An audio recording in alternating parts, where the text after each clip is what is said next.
ಎಲ್ಲಿಗೂ ನಮಸ್ಕಾರ.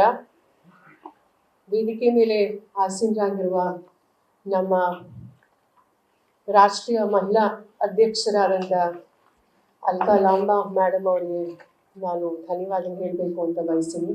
ಅದೇ ರೀತಿ ನಮ್ಮ ಡಾಕ್ಟರ್ ಪುಷ್ಪಾ ಅಮರನಾಥ್ ಮೇಡಮ್ ಅವರು ನಮ್ಮ ಕರ್ನಾಟಕ ಮಹಿಳಾ ಅಧ್ಯಕ್ಷರು, ಅದೇ ರೀತಿ ನಮ್ಮ ಐಶ್ವರ್ಯ ಮಹಾದೇವನವರು, ಅದೇ ರೀತಿ ನಮ್ಮ ಭವ್ಯ ನರಸಿಂಹಮೂರ್ತಿಯವರು, ವಿಶೇಷವಾಗಿ ಎಲ್ಲ ನಮ್ಮ ಮಾಧ್ಯಮದ ಎಲ್ಲ ನಮ್ಮ ಅಕ್ಕ ತಾಯಂದರು, ಎಲ್ಲ ಸಹೋದರರು ಎಲ್ಲರೂ ಇವತ್ತು ಬಂದಿದ್ದೀನಿ.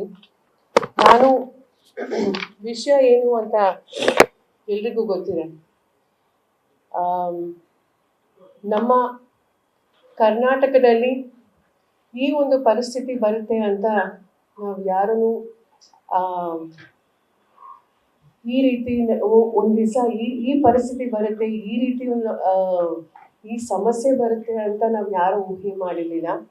ಬಹಳ ಬಹಳ ದುಃಖ ಆಗುತ್ತೆ, ಬಹಳ ನೋವಿನಿಂದ ನಾವೆಲ್ಲರೂ ಸಹ ಇವತ್ತು ಬಂದಿದ್ದೀವಿ. ಯಾಕಂದರೆ ನಾವು ಪ್ರತಿಯೊಬ್ಬರು ನಾವು ಮಹಿಳೆಯರಾಗಿ ನಾವು ದೇಶದಲ್ಲಿ, ನಾವು ನಮ್ಮ ರಾಜ್ಯದಲ್ಲಿ 50% ಇದ್ದೀವಿ. ನಮ್ಮ ದೇಶದಲ್ಲಿ ಮಹಿಳೆಯರಿಗೆ ನೋಡಿ ದೇವರಾಗೆ ದುರ್ಗೆ, ಸರಸ್ವತಿ, ಲಕ್ಷ್ಮಿ ಅಂತ ಪೂಜೆ ಮಾಡ್ತಾರೆ. ನಮಗೆ ಪೂಜೆ ಮಾಡೋ ಅವಶ್ಯಕತೆ ಇಲ್ಲ, ನಮಗೆ ಗೌರವ ಬೇಕು, ನಮಗೆ ಸುರಕ್ಷತೆ ಬೇಕು. ಈಗ ಸನ್ಮಾನ್ಯ ಪ್ರಧಾನಮಂತ್ರಿ ಅವರು ಬೇಟಿ ಬಚಾವೋ ಅಂತ ಒಂದು ಅಭಿಯಾನ ಪ್ರಾರಂಭ ಮಾಡಿದ್ರು. 10 ವರ್ಷ ಆಯಿತು ಅವರ ಸರ್ಕಾರ. ಇತ್ತೀಚೆಗೆ ನಾವು ನೋಡಿದ್ದೀವಿ, ನಾವೆಲ್ಲರೂ ಸಹ ನಾವು ನೋಡಿದ್ದೀವಿ, ಒಬ್ಬ ಸಿಟ್ಟಿಂಗ್ ಸಂಸದರು, ಈಗ ನಾನು ಇಶ್ಯೂ ಏನು ಅಂತ ಮತ್ತೊಮ್ಮೆ ರಿಪೀಟ್ ಮಾಡಕ್ಕೆ ಹೋಗಲ್ಲ, ಅವರ BJPಯ ಒಬ್ಬ ಅಭ್ಯರ್ಥಿನೇ ಬಂದು ಕೊಟ್ಟಿದ್ದಾರೆ, ಎಲ್ಲ ಮಾಹಿತಿ ಡೀಟೇಲ್ಸ್ ಎಲ್ಲ ಕೊಟ್ಟಿದ್ದಾರೆ, ಈ ರೀತಿ ಆಗಿದೆ ಅಂತ. ಅವರ ಮಾಜಿ ಒಬ್ಬ ಶಾಸಕರೇ ಸಹ ಈ ರೀತಿ ಎಲ್ಲ ಇದನ್ನ ಶೇರ್ ಮಾಡಿದ್ದಾರೆ. ಅವರಿಗೂ ಸಹ BJPಯ ಎಲ್ಲ ಹಿರಿಯರಿಗೂ ಮತ್ತೆ ವಿಶೇಷವಾಗಿ ಅಮಿತ್ ಶಾ ಅವರಿಗೆ ಮತ್ತೆ ಮೋದಿ ಸರ್ ಅವರಿಗೂ ಸಹ ಇದ್ರ ಬಗ್ಗೆ, ಮತ್ತೆ ವಿಜೇಂದ್ರ ಅವರಿಗೂ ಸಹ ಈ ಮಾಹಿತಿ ಎಲ್ಲ ಇತ್ತು. ಆದರೂ ಸಹ ಅವರು ಮತ್ತೊಮ್ಮೆ ಇವರಿಗೆ ಟಿಕೆಟ್ ಕೊಟ್ಟಿದಾರಲ್ಲ, ನಿಜವಾಗ್ಲೂ ನಾವು ಪ್ರತಿಯೊಬ್ಬರು ಕರ್ನಾಟಕದ ಎಲ್ಲ ನಮ್ಮ ಜನರು, ವಿಶೇಷವಾಗಿ ಮಹಿಳೆಯರು ಬಹಳ ನಾವು ನೊಂದ್ಕೊಂಡಿದ್ದೀವಿ. ಯಾಕಂದ್ರೆ ಈಗ ನಾವು ಏನು ಪ್ರಶ್ನೆ ಮಾಡಬೇಕು ಅಂತಿದ್ದೀವಿ ಅಂದರೆ, ಭಾರತೀಯ ಜನತಾ ಪಾರ್ಟಿ ಇಡೀ ದೇಶದಲ್ಲಿ ಏನೇನಾಗ್ತಿದೆ ಅಂತ ನಾವು ನೋಡ್ಕೊಂಡು ಬರ್ತಾ ಇದ್ದೀವಿ. ಈಗ ತಾನೇ ಮೇಡಮ್ ಅವರು ಮಾತಾಡಿದ್ದಾರೆ, ನಾನು ರಿಪೀಟ್ ಮಾಡಕ್ ಹೋಗಲ್ಲ. ನಾರಿ ಶಕ್ತಿ ಅಂತ ಹೇಳ್ತಾರೆ, ಮಹಿಳಾ ಸಮ್ಮಾನ್ ಅಂತ ಹೇಳ್ತಾರೆ, ಬೇಟಿ ಬಚಾವ್ ಅಂತ ಹೇಳ್ತಾರೆ.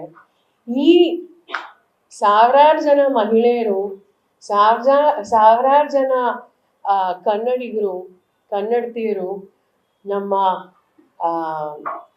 ಕರ್ನಾಟಕದ, ನಮ್ಮ ದೇಶದ ಹೆಣ್ಮಕ್ಳಲ್ವಾ?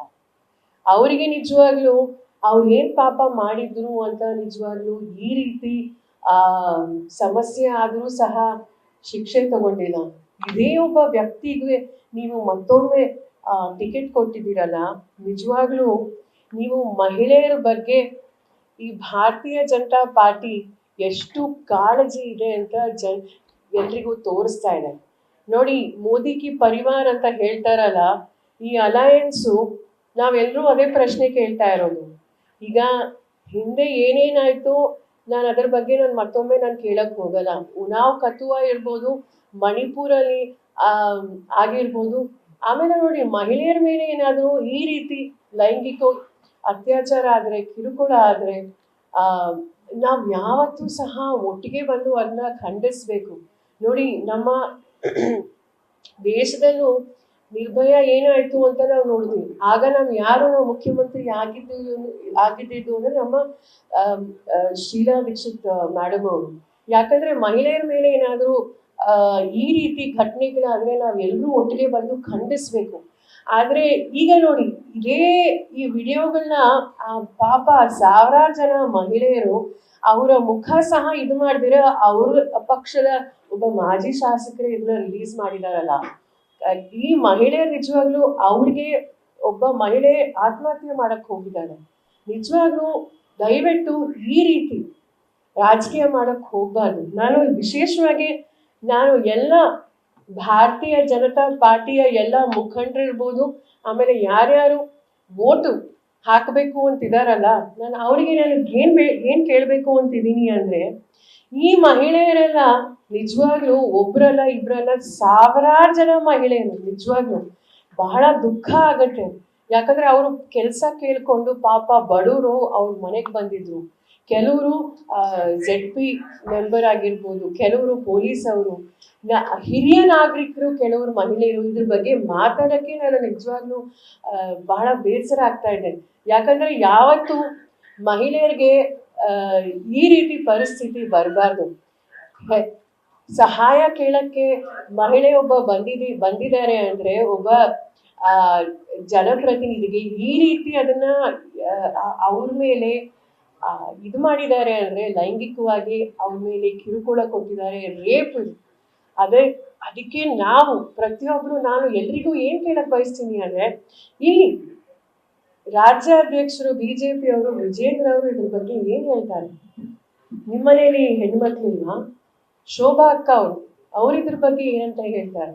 JDS ಮತ್ತೆ BJP ಅಲ್ಲಿರುವಂತ ಎಲ್ಲ ಶಾಸಕರು ಮತ್ತೆ ಅವರ ಎಲ್ಲ ಕಾರ್ಯಕರ್ತರು ಮತ್ತೆ ಅವರ ಮಹಿಳಾ ವಿಭಾಗದ ಎಲ್ಲ ಅವ್ರಿಗೆ ಇದ್ರ ಬಗ್ಗೆ ಏನಂತ ಹೇಳ್ತಾರೆ? ದಯವಿಟ್ಟು ಯಾವುದೇ ಒಬ್ಬ ಮಹಿಳೆ ಮೇಲೆ ನಿಜವಾಗ್ಲೂ ಏನಾದ್ರು ಆದ್ರೆ ಖಂಡಿಸ್ಬೇಕು. ಇದು ನಿಜವಾಗ್ಲೂ ಅದು ವಿಶೇಷವಾಗಿ ನಮ್ಮ ಕರ್ನಾಟಕದಲ್ಲಿ ಈ ರೀತಿ ಆಗಿದೆಯಲ್ಲ, ನಿಜವಾಗ್ಲೂ ಇದು ಬಹಳ ಈ ಪರಿಸ್ಥಿತಿ ಯಾವತ್ತೂ ಬರಬಾರ್ದಾಗಿತ್ತು. ನಾನು ಪ್ರತಿಯೊಬ್ಬರಿಗೂ ಏನಂತ ಹೇಳಕ್ ಬಯಸ್ತೀನಿ ಅಂದ್ರೆ, ಈಗ ನೋಡಿ ನಮ್ಮ ಸುಮಲತಾ ಮೇಡಮ್ ಅವ್ರು ಇದ್ರ ಬಗ್ಗೆ ಮಾತಾಡಿಲ್ಲ. ಕೇಂದ್ರದಲ್ಲಿ ಈಗ ನ್ಯಾಷನಲ್ ವುಮೆನ್ಸ್ ಕಮಿಷನ್ ಅವರು ಇದ್ರ ಬಗ್ಗೆ ಸುಮ್ಮನೆ ಇದಾರಲ್ಲ. ನಿಜವಾಗ್ಲೂ ಏನೇ ಪ್ರತಿಯೊಬ್ಬ ಮಹಿಳೆ, ನಾವು 50% ಇದೀವಿ ನಮ್ಮ ದೇಶದಲ್ಲಿ, ನಮ್ಮ ರಾಜ್ಯದಲ್ಲಿ. ನಿಜವಾಗ್ಲೂ ಈ ರೀತಿ ಆಗಿರೋದು ಪ್ರತಿಯೊಬ್ರು ಖಂಡಿಸ್ಬೇಕು. ಆಮೇಲೆ ಈಗ ನಾವು ಪ್ರತಿಯೊಬ್ರು ಅಷ್ಟೇ, ನಾನು ಒಂದು ಪ್ರಶ್ನೆ ನಾನು ಕೇಳಕ್ ಬಯಸ್ತೀನಿ. ಭಾರತೀಯ ಜನತಾ ಪಾರ್ಟಿಯ ವಿಶೇಷವಾಗಿ ಪ್ರಧಾನ ಮಂತ್ರಿ ಅವರಿಗೆ ಮತ್ತೆ ಇಲ್ಲಿ ರಾಜ್ಯದ ಎಲ್ರಿಗೂ ಸಹ, ನೀವು ಈಗ ಇಲ್ಲಿ ಅಲಯನ್ಸ್ ನೀವು ಮಾಡಿದೀರ. ನೀವು ಈಗ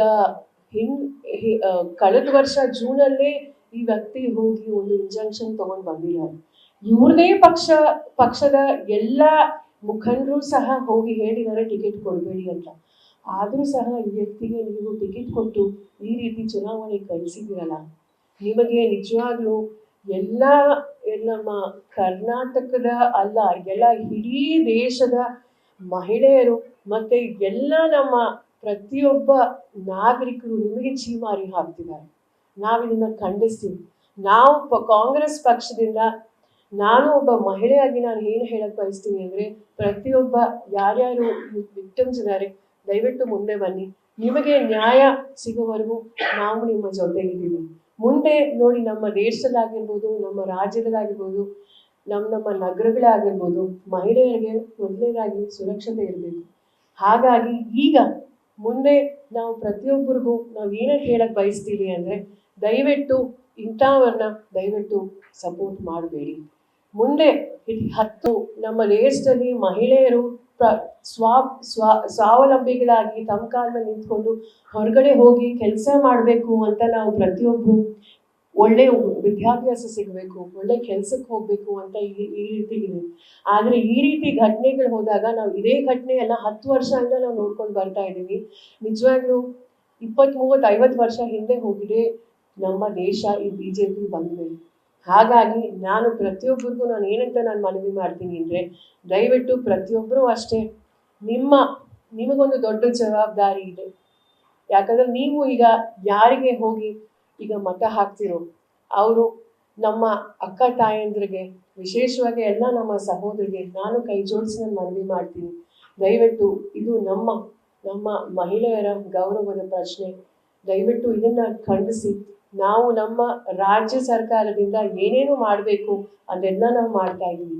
ಹೇಗೆ ನಾವು ನೇಹಾ ಕೊಲೆ ಆಯಿತು, ಆ ಘಟನೆನ ನಾವು ಪ್ರತಿಯೊಬ್ಬರೂ ಅಷ್ಟೇ ಪಕ್ಷಾತೀತವಾಗಿ ಬಂದು ನಾವು ಅದನ್ನು ಖಂಡಿಸಿದ್ವು.